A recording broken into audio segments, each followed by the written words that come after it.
Hi friends, let me show you this new glass rinser that I bought to install it here in this kitchen. It is really nice. You are able to rinse glasses and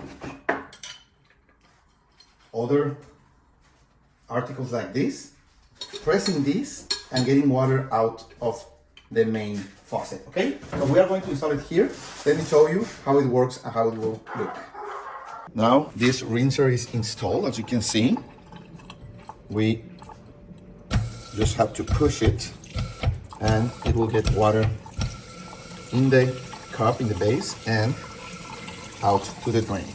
So it's really useful when you want to pre-wash or rinse any glass or plastic base, cup, even a wine glass. You can rinse them here like this.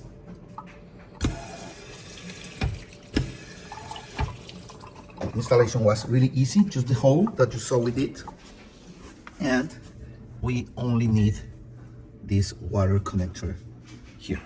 So it's nice, it gives a nice touch to your sink, and it's really useful to rinse or pre-wash any kind of base. Thank you.